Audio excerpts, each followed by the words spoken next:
Bismillah, wassalatu wassalam ala rasulillah. Bienvenue sur cette chaîne. Dans cette série de vidéos, je vais vous parler de la véritable origine de la langue malgache. Oui, j'ai bien dit malgache et non malagas, et il n'y a aucun sens péjoratif dans cela. C'est le mot malagas même qui est plus péjoratif si l'on revient à l'origine de ce mot, mais j'essaierai de l'expliquer dans une autre vidéo, incha'Allah. Alors, je vais vous dire un secret que beaucoup de gens ne voudraient jamais entendre. Écoutez bien, tenez-vous bien.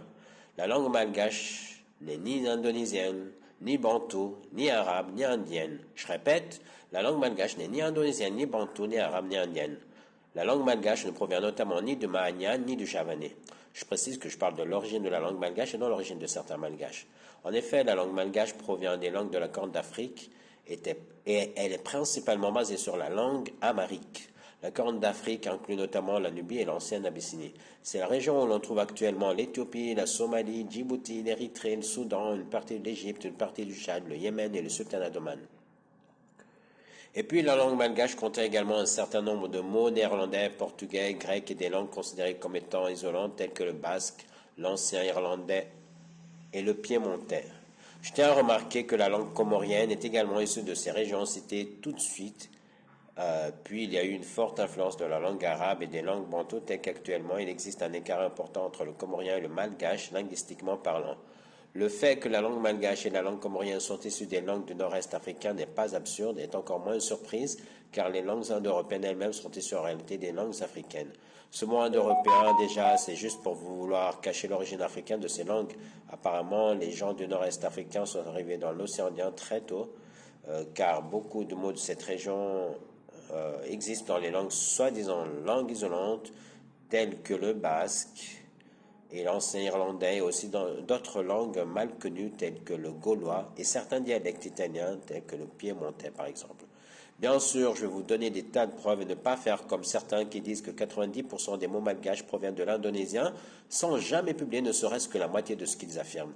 D'autres fanatiques ne se lassent de citer les nombres comme preuve et rien que les nombres alors que premièrement, ces gens n'ont jamais expliqué, à ma connaissance, l'origine des mots malgaches rai, anakrai, qui signifie un, et ru, qui signifie deux.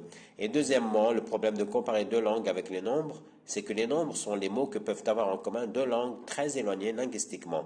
Donc, comparer des langues en citant comme exemple les nombres n'est pas conseillé. On peut, par exemple, dans notre cas, établir des correspondances entre les nombres de la langue malgache avec des nombres d'autres langues non austronésiennes.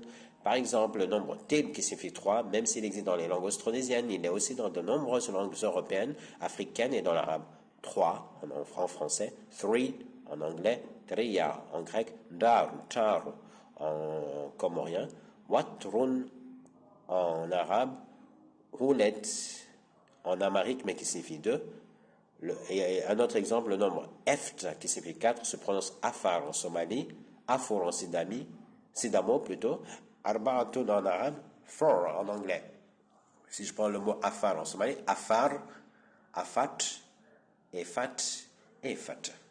Il y a aussi le nombre fit, par exemple, qui signifie 7, se dit epta en grec. Epta, efta, ephita, ephito, phyto. Il y a aussi le nombre fou qui signifie 10, qui se dit vel en nouillère.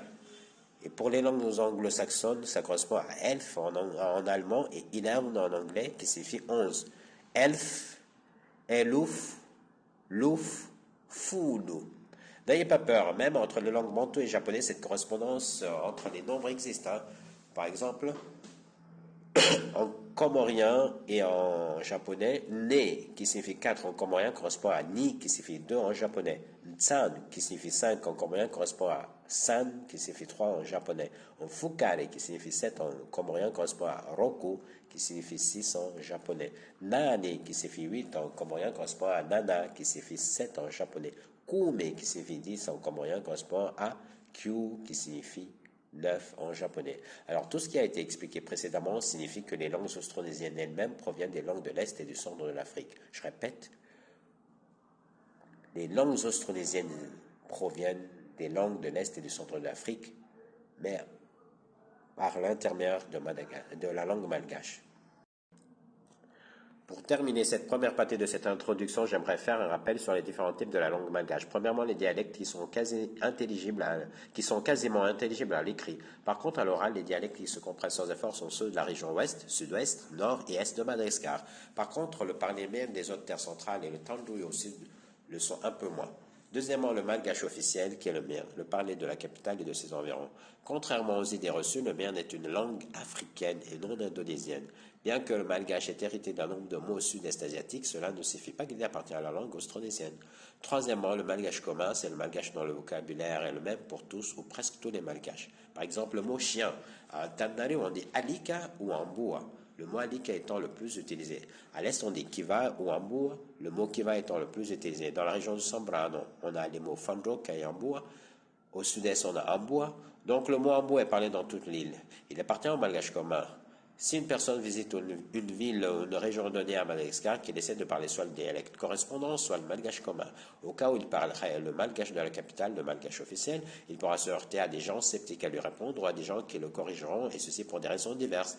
Il y a le passé historique des Mèdes qui ont fait la guerre à tous les autres malgaches pour conquérir toute l'île, à commencer par les Wazim. Il y a aussi l'accaparement des Mèdes de quasiment tous les postes importants dans les institutions.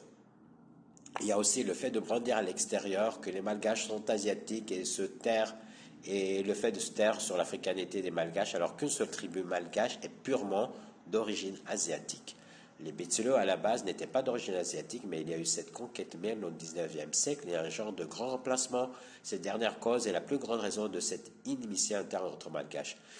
Un autre exemple en malgache commun, pour saluer, on dit manakour ou akour ou salam, et non manawon, et même les Miens utilisent quotidiennement le mot salam.